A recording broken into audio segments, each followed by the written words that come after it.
Everybody, Tom's here. Today we're working on an ash mantle.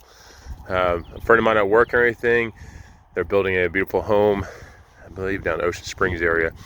And they wanted a mantle. We looked at a couple of different things. His wife saw some of the American beech that we had cut for a guy who made a countertop. And I'll put that picture, probably put that picture in now so you can see what that countertop looked like.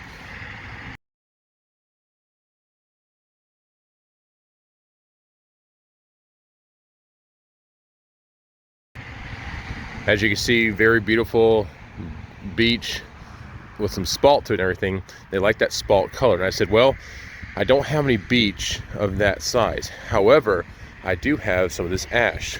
Now this is, I'll put a link to the description below. There's two videos where I do with this ash, and it's this came out of our property up in Tennessee. The first one I did a whole lot of slabs, and then I did a lot of offcuts from that log where I made the mantle, a few bench pieces and stuff like that. But they really like the spalt lines, and they like the similar grain that was in the beech. So this will be very similar, because as you can see, this is the ash here. If we go behind this beautiful black walnut two-tone mantle that we've been making, if you go behind here, this is American beech. As you can see, it is similar. The fact that it has spalt and everything, and once we open up this other log here and see the colors that are in, you'll see you get those same kind of spalt lines and everything. And I mean, they're hidden in here, and then you're gonna get colors that are just gonna pop and just be beautiful. So they're gonna be here around noontime. I have about 2.5 hours to finish this, and that's gonna probably take up most of my time, but I think we're gonna get her done. So I'm gonna go ahead and get to sanding. I can get as you can see, very minimal tools required. I do have a beam saw. Beam saw is a little bit expensive or anything. You can do it with a circular saw with 2 cuts or anything. I've got my sander, and we're just literally gonna go to town on this. I could throw this to the planer. My planer's at my buddy's house, so that's all cool. I'm gonna do this old school way.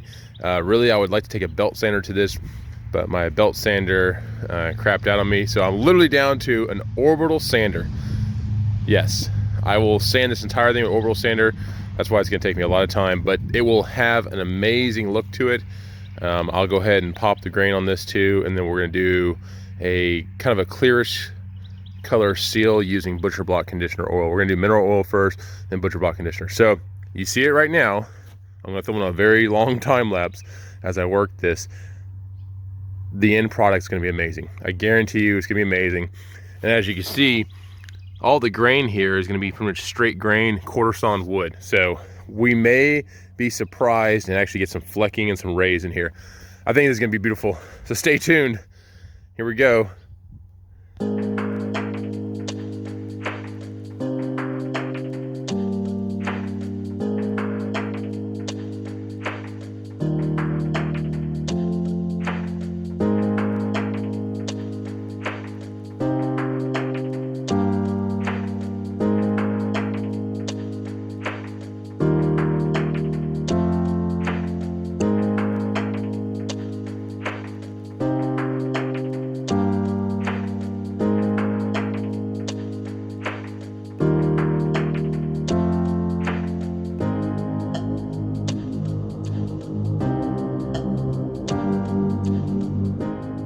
Okay, so I'm working this and everything, and I do have a section right here I'm not loving.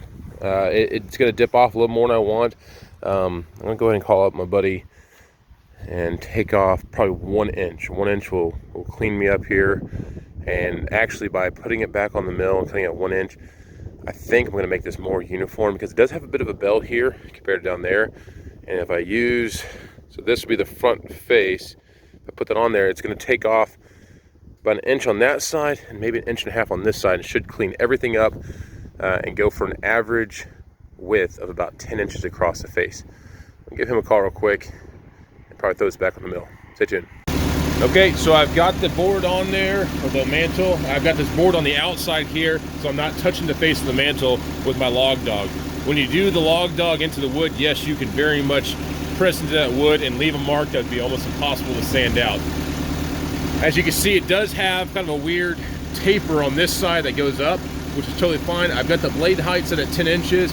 I put the knot kind of on the bunk here and everything, so we're gonna have a nice, clean, even face. We'll take off just a hair on this side and about 1.5 inches on this side, and it'll clean up the entire log. Let me cut this real quick. This is probably the last time I'm gonna run this blade. It's towards the end because I cut all that black walnut, but it's only a 4¼ inch wide cut, so it should not be an issue.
Okay, so that's been cut now. It's very uniform looking. You don't have that giant bell here anymore. I like the way it looks. And just using, let's see, this is either 80 or 100 grit orbital sander. And just powering through. And as you can see though, the spalt that's within is really starting to pop. It's looking great. I think this is going to be really good. But again, I have a lot of sanding to go, so I can throw it back on the time lapse, and then I'll show you the work in the front face of this too. The front face of this, I've got a little trick I'm going to do where I leave a little bit of the grays and stuff in it. It won't be as bright as the top here, and it gives it that nice rustic look. And then we'll get the exact measurements. I'll cut the beam saw on this side to the whatever total length we need, and we'll be ready for pickup just after noon. There we go.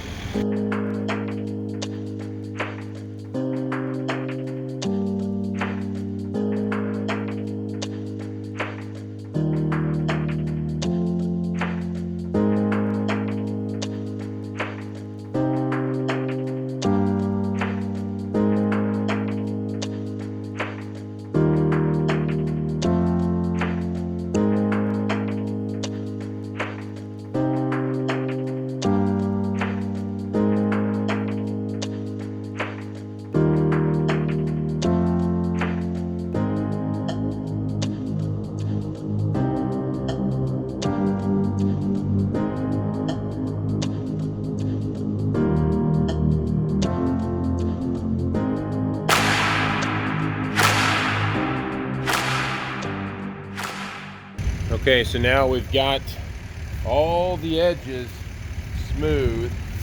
The back or the bottom side, I'm not going to spend too much time on because that's the side that's not seen. The top side, I spent a lot of time on just to make it look good. Now, I'm going to go through, my pad's kind of, the sanding disc right here is kind of worn out. We're going to lightly sand this. I don't want to remove everything. I want to keep a few spots of gray here and there. We'll kind of take a look at it. My dad's running the sawmill right now. It's kind of funny because he's literally the only person I've trusted to run my other sawmill. So, woo. And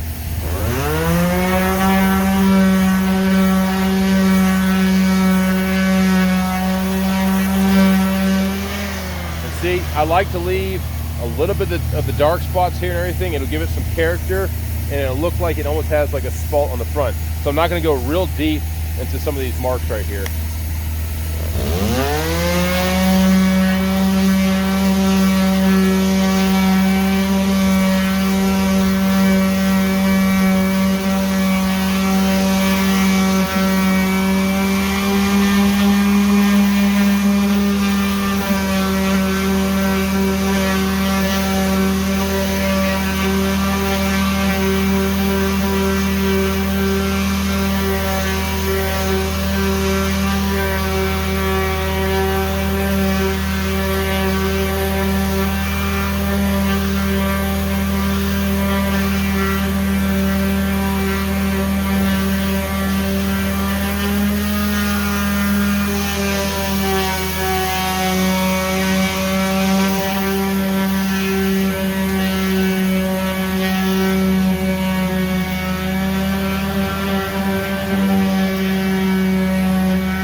now that I've done that, I'm just gonna go through and just make it look uniform. There's a little bit of unevenness, it's a little bit darker on one end than the other. I'm just gonna go through and kind of make it look uniform. And then we're gonna start putting some oil and stuff on here. I am gonna pop the grain on top. I'll show that in the time lapse or anything. And then we're gonna do the oiling, which is gonna be amazing.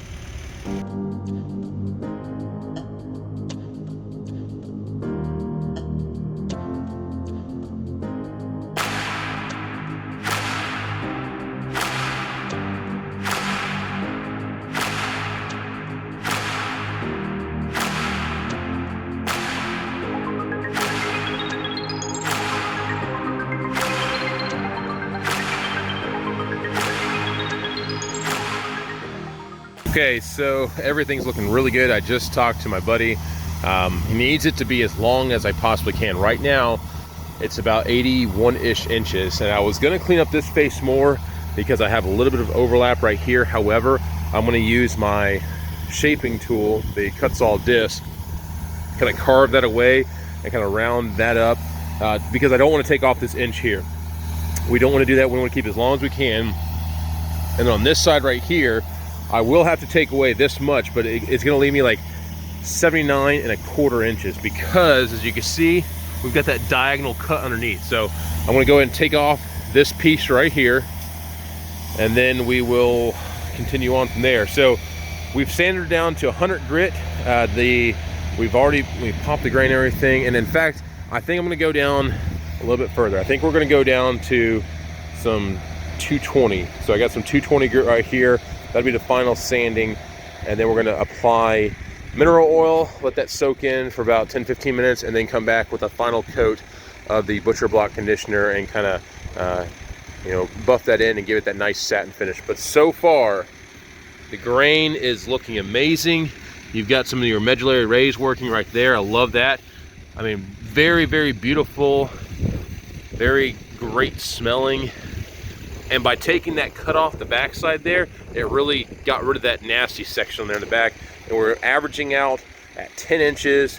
Now it's a little bit less than 10 inches to the face. It's actually like 10 inches right here on the face of the mantle, not so much the top of the mantle. It's like 9 3/4, but then you got another 1/4 inch that you have here on the front face. The front face turned out really nice, but folks, this is gonna really pop once we add that oil to it. So let me throw in a time lapse.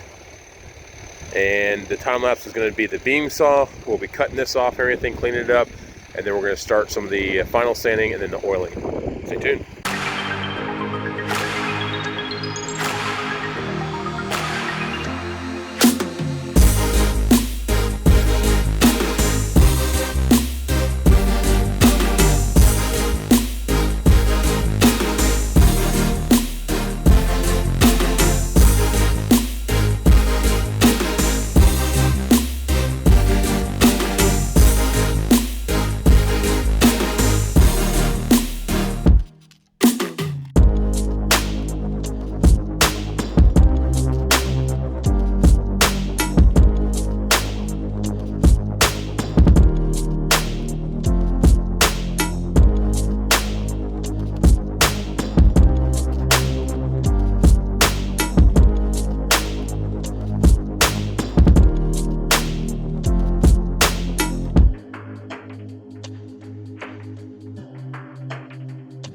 Okay, so we've gone ahead and flipped over the mantle. I've got some paper towels underneath here so the actual wood face is not touching the cedar pieces I have here. I'm going to start off with a coat of mineral oil, the stuff you can get at Walmart. That's going to be my initial coat and everything, and then come back and finish with butcher block conditioner, just because I don't want to add a whole lot of color to this. We want to keep it as natural as possible. This is the underside here. I want to go ahead and coat the entire thing, so I'm going to coat everything in mineral oil first, and then we'll work our way over to the top side using butcher block conditioner. I'm going to go ahead and throw in a time lapse, so stay tuned and watch how this wood will pop.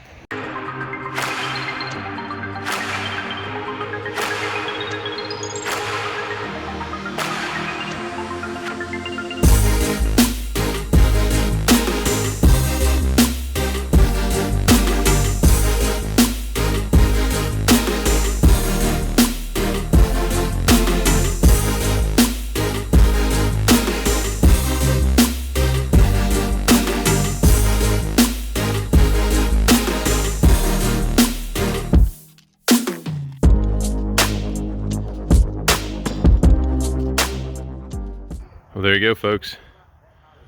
That looks pretty good. I'm liking it a whole lot.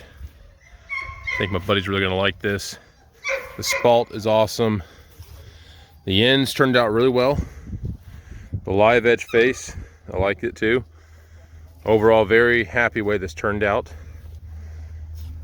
I mean, it's got some beautiful spalting to it. It's got the flecking. This is the end where I use the cut saw tool.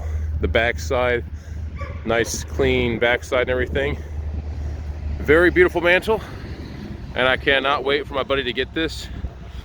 And I hope you enjoyed this video. So I got this order last night at literally like 8 o'clock. So not too shabby for turning this in, trying to get done before Christmas for him. But that 220 grit did awesome. The only thing I was really kind of fighting was how cool it was here and getting that oil to soak in. I had to work it in really hard by hand. But overall, very happy with this ash mantle. All right, please like and subscribe. We'll see you around. Thanks.